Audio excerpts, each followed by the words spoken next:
Parce que la faveur de Dieu s'attache à une fidélité et l'obéissance rapide. Quel homme a pour Dieu? Lorsque Dieu remarque que toi tu es prêt à lui obéir aveuglement, tu ne lui refuses rien. Bien-aimé, Dieu mettra sur toi un cachet auquel même le ciel, même les anges, même les archanges, même les démons, même les féticheurs, même les sorciers vont reconnaître que toi tu appartiens à Dieu. Tu as la griffe de Dieu, tu as la marque de Dieu, tu as l'appel authentique de Dieu, tu as la propriété personnelle de Dieu.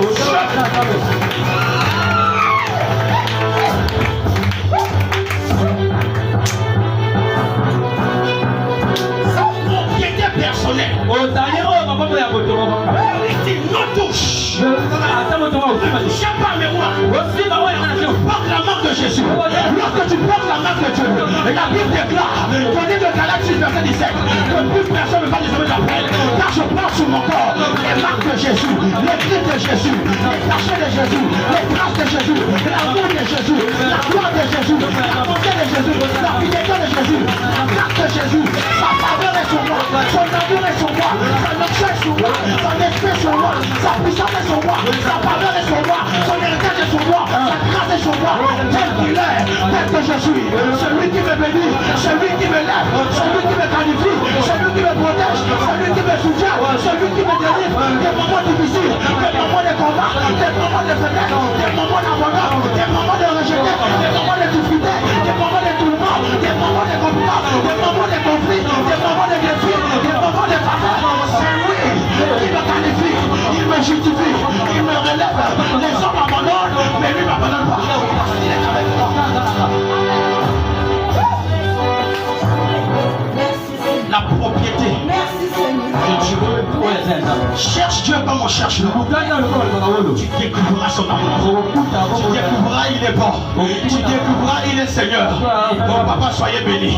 Tu découvriras que Dieu, même dans tes erreurs, tel que tu es là, il est éternel. Il n'a pas besoin que tu aies des diplômes pour qu'il puisse t'aimer. Il n'a pas besoin que tu aies des doctorats pour que tu sois près de lui. Il n'a pas besoin que tu aies des licences, tu aies des masters pour être appelé enfant de Dieu. Oh non, non, non, non, non, non. Il n'a pas besoin de ça. Il n'a pas besoin que tu aies un poste pour que tu sois bien protégé. Il n'a pas besoin que tu aies des galons pour que tu aies des gardes du corps pour te sécuriser. Non, il dit seulement ceci: si tu me crains, mes anges vont camper autour de toi. Car la Bible déclare: l'ange de l'Éternel, l'ange de Yahweh, l'ange d'Adonai, l'ange de Shama, l'ange de Shiloh, partout autour de ceux qui les craignent, pour les arracher du danger, pour les arracher du blocage, pour les arracher du freinage. C'est lui pour toi, si tu le crains. Si tu as les galères, si tu as les diplômes, si tu le crains. Quand la Bible dit le proverbe, heureux celui qui craint l'Éternel continuellement. Celui qui le craint continuellement. Cette personne a la faveur de Dieu. David, quand il a péché, il dit: taisez-vous. Taisez-vous pour les critiquer. It is my son. Vous vous moquez de lui. Voilà pourquoi pendant que les gens condamnaient Moïse, Dieu, Moïse avait la faveur de Dieu sur toi. Pendant que les gens te condamnent, tu as la faveur de Dieu sur toi. Pendant que les gens se moquent de toi, tu as la faveur de Dieu sur toi. Pendant que les gens te critiquent, tu as la faveur de Dieu sur toi. En fait, les critiques te poussent à avancer. Les critiques poussent à Dieu de faire l'avantage. Plus on te critique, plus que tu avances. Plus que tu cries, plus que tu avances. Plus que tu abandonnes, plus que tu prospères.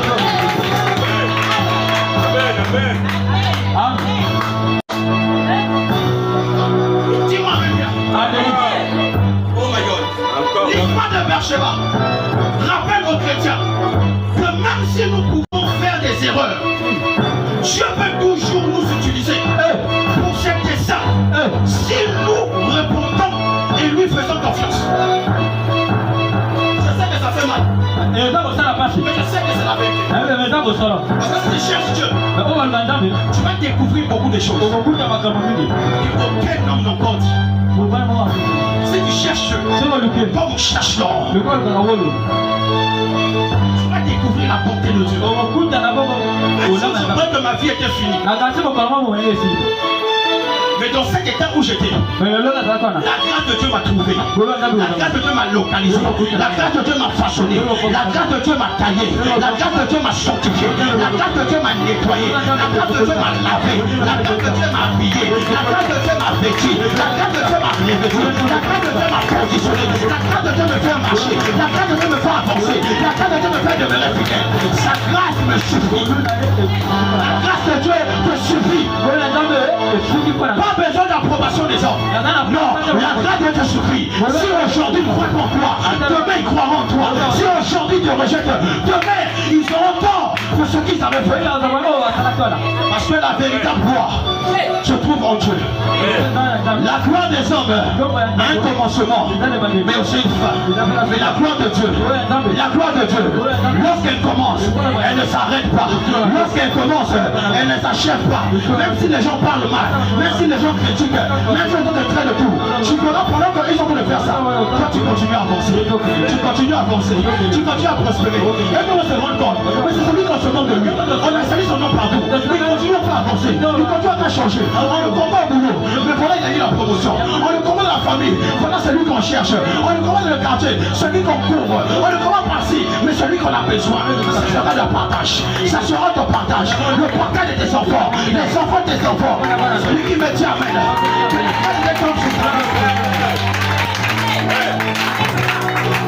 Quelque chose, papa. L'histoire de Beersheba rappelle aux chrétiens que même si nous pouvons faire des erreurs, Dieu peut toujours utiliser. Dieu peut toujours nous utiliser pour ses desseins si nous nous répondons et nous faisons confiance. Voilà pourquoi je t'exhorte, bien-aimé. Tu as commis les erreurs, c'est vrai. Tu as fait les fautes devant Dieu, c'est vrai. Tu as fait mal devant Dieu, c'est vrai.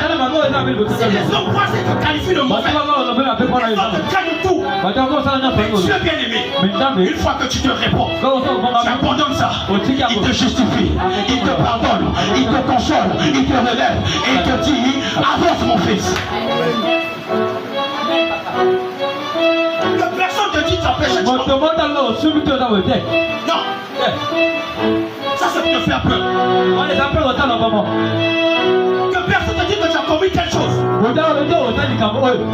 Qui va me dire ici qu'il n'a jamais péché? Tout le monde pêche. Mais moi, je te parle, je pêche. Et donc, être humain, nous avons toujours péché. Voilà pourquoi le Seigneur dit dans Matthieu 19, lorsque les Grecs s'adressaient à Pierre, Pierre nous dit, mais combien de fois devons-nous pardonner? Il dit, tu pardonneras 7 fois, 70 fois. Aussi longtemps tu seras sur cette terre, tu seras en vie. Aussi longtemps que ton frère péchera, pardonne-lui. Parce que Dieu sait, étant que être humain, il y a des erreurs que nous allons commettre. Nous allons pécher. Ce que Dieu veut, une fois que l'erreur est commise, ne t'arrête pas par là. Réponds-toi. Regarde ce que tu as fait. Demande pardon.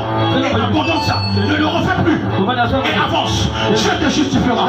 Dieu te fera avancer. Et fais-lui confiance. Quand tu fais la repentance, tu demandes pardon à Dieu. Abandonne et fais-lui confiance. Toi qui t'as pardonné. Si une pensée devient l'esprit, te fait culpabiliser de ce que tu as commis, cette pensée ne vient pas de Dieu. Ça vient du diable. Alors que rien ne te culpabilise, que rien ne te condamne. Il y a certaines personnes qui disent ceci. Ah, j'ai péché. Et peut-être va faire la repentance. Il dit, après quelque temps, il voit une douleur et un malheur. Il dit, ah, certainement ça cause de mon péché. Moi, ça dit sur ma gueule. Bien aimé, non. Quand tu es certain que tu t'es repenti, fais-lui confiance qu'il t'a pardonné. Quand tu es confiant que tu as abandonné, fais-lui confiance qu'il t'a pardonné. La pensée qui vient en toi là, ça ne vient pas de Dieu, ça vient du diable. C'est le diable qui te retenir, captif dans la prison de la peur, captif dans la prison de la peur, afin de te neutraliser. La Bible dit qu'avec Dieu, nous ferons des exploits et puis il écrasera nos ennemis. Alors tu n'as pas à avoir peur. Dis-moi, Amen. L'échec n'est jamais la fin.